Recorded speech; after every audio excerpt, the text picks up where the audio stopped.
Not That Kind of Christian here. Once again, a critique of Father Brett Murphy's blog.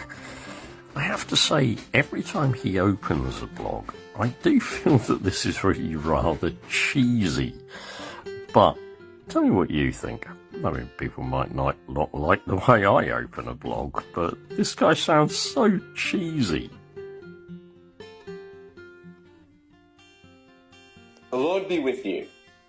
Well, good evening, my dear ones, and welcome to the weekly vlog, where we sit down and discuss the big news stories from around the Christian world through a biblical lens, trying to sort the wheat from the chaff and come to an understanding of how we filter these things as Orthodox Bible-believing Christians, which is yet another one about Soul Survivor Watford. Their senior pastor is now under pressure that he be disciplined regarding the Mike Pilavachi issues, which I covered in last week's vlog. Andy Croft, the son of Bishop Stephen Croft, who himself has significant safeguarding questions about how he's handled previous cases hanging over his head and has not actually been disciplined for any of them, has been discovered to have failed on 3 separate occasions to act on reporting about the Pilavachi affair, which is a fairly damning indictment upon Reverend Andy. Maybe it's a bit like father, like son. The apple didn't fall far from the tree.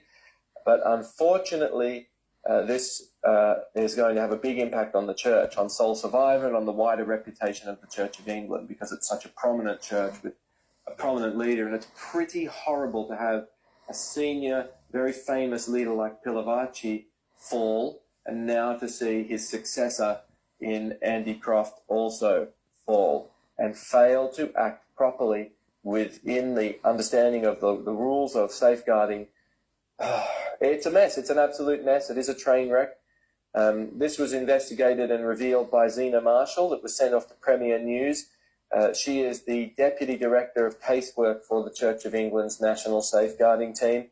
And all of this was revealed that Croft had failed thrice over to adequately deal with the reports of Pilavachi's issues by the big investigation that I said last week, which I reported on, was in fact investigating into Pilavachi, but it was investigating all the related morass of... Not That Kind of Christian again. Just so you know who he is talking about, this is the current pastor of the church in Watford. He is Andy Croft. And of course, you'll know from the text what was discussed earlier, the person who has currently been suspended as well is Mike Pilavachi. Just to give you some time context on this, this goes back to June 2023.